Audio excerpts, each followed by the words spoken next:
There is a website where you type in your passport and it tells you how free you are. Not how smart you are, not how much have you worked, not how much money you have, just where you were born. And the difference between the best passport and the worst one is not small. It's the difference between visiting 193 countries freely and needing a visa for almost every single one of them. I want to talk about that today, because I think most people who travel have never really thought about it. And once you do, it changes the way you move through the world. A few years ago, I was at a border crossing somewhere in South America. I don't remember the exact details, but I remember the person standing next to me very clearly. We wanted to go to the same place. We had both packed a bag, both bought a ticket, and both showed up at the same checkpoint at the same time.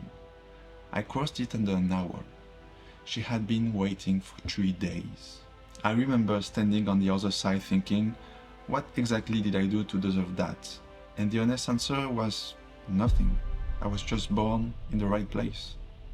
Now here's the thing I want you to sit with as we go through this video.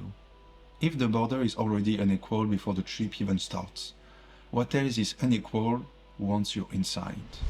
Because the border is just the most visible part of it.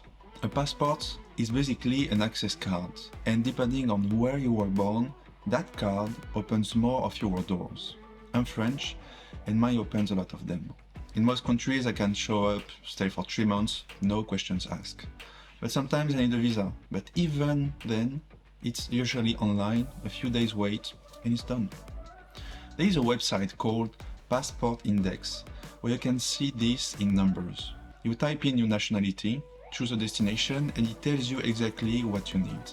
And what strikes me every time I use it is not how easy it is for me, it's how hard it is for everyone else.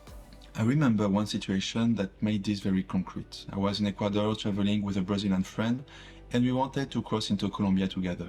For me, straightforward. For her, she hadn't taken her yellow fever vaccine, so she couldn't cross. No vaccine, no entry. It wasn't even the passport exactly, but it was the same logic. A document, a rule, a stamp, an access point. If you don't have the right one, you stop here. And that's when you feel it in your body rather than just in your head. A big part of travel access is simply where you were born. You don't earn it, you inherit it. And here's the twist that most people don't expect. It cuts both ways. When I went to Bolivia recently, it was completely easy for me. 3 months, no problem. But the Americans I met there had to apply for a visa in advance and pay around $160. Same country, same trips, completely different experience. Because of political tensions, because of history, because of things that had nothing to do with any of us personally. So the passport story is never really just about the passport. It's about power and power shifts. What's easy for you today might not be easy tomorrow, and what's hard for someone else right now might have been very easy for their parents. The rules of the game change, but the game itself stays unequal. And then there is money, which is the second layer, and in some ways, it's the more visible one. Let me give you one image that I keep coming back to. A mango in France costs about 3 or 4 euros. It's, I think, a lot.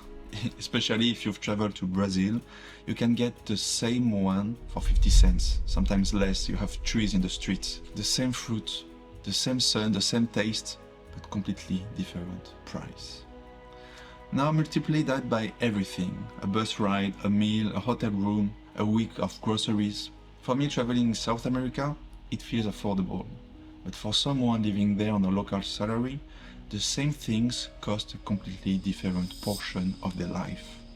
And this is what I mean by the currency gap. It's not just about being rich or poor.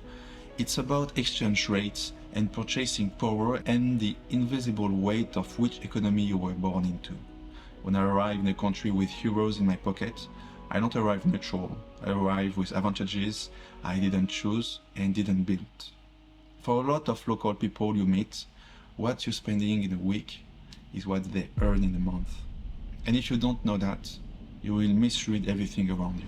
Which brings me to the part I found most interesting and most honest. You don't usually notice this from a hotel room. You notice it when you're backpacking, meeting local people and actually spending time in their world. I did a lot of couch surfing when I started traveling. For those who don't know, it's when a local hosts you for free because they want to meet people, exchange stories, share a bit of life. It's a generally beautiful thing. But the first few times I felt something uncomfortable that I didn't have the words for yet. Even when I wasn't spending money, even when I showed up as a guest trying to be respectful and curious, I could feel the difference in the room. It was in small things, the way someone hesitated before answering a question about money, the way a conversation shifted when I mentioned where I'd been before, the slight awkwardness of two people sitting across from each other knowing that one of them could leave whenever they wanted and the other one couldn't. That feeling is the honest face of privilege. Not dramatic, not aggressive, just quietly present in every interaction if you're paying attention. And here's what I learned from that. Guilt doesn't help. Guilt turns the whole thing back into being about your discomfort, your complexity, your feelings. But awareness is different. Awareness says, I see this clearly. I'm not going to pretend it isn't there, and I'm also not going to perform suffering about it.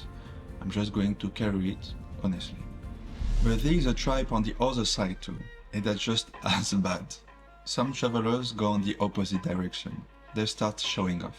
The passport, the budget, the freedom, the ability to just pick up and go whenever they feel like it. Sometimes it's obvious, sometimes it's subtle, but it always has the same effect. It shuts the conversation down. Especially in South America, where the history of colonization is still very much alive in people's memory and in their daily reality. That kind of attitude lands badly. It's just annoying. It's a failure to understand where you actually are and what actually happened there. And when you do that, you miss the real point of travel. You're not there to feel superior. You're there to learn, listen, and pay attention. And when you do pay attention, something shifts. The conversations get longer, the silences get more comfortable. People stop giving you the tourist version of their life and start telling you the real one.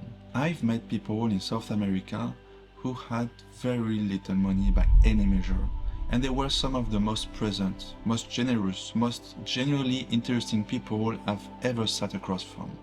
Not because poverty is romantic, I want to be clear about that, but because they weren't spending their energy chasing something. They were already somewhere.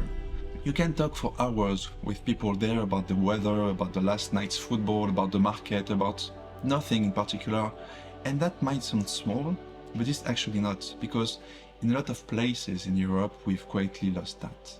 We've traded presence for productivity, and we often don't notice until we go somewhere that still has it. We say money doesn't buy happiness, so often it's become invisible. But when you travel and you see it in someone's face, when you sit across from someone who has less than you by every economic measure and is somehow more at ease with their own life, it stops being a phrase and becomes something you actually know. So here's what travel has actually taught me about privilege. It taught me that the game is not equal for everyone, that the documents in your pocket and the currency in your wallet were never really yours to claim credit for. It taught me that guilt is a dead end, but that pretending everything is fair is worse. And it taught me that the travelers who think their passport makes them interesting are almost always the least interesting people in the room. Privilege doesn't have to ruin travel, but it does ask you something of you. It asks you to arrive with your eyes open, to sit with your discomfort without making the center of the story, and to remember that being a guest is a privilege too. And when you do that, you don't travel less, you travel better. See you on the next one.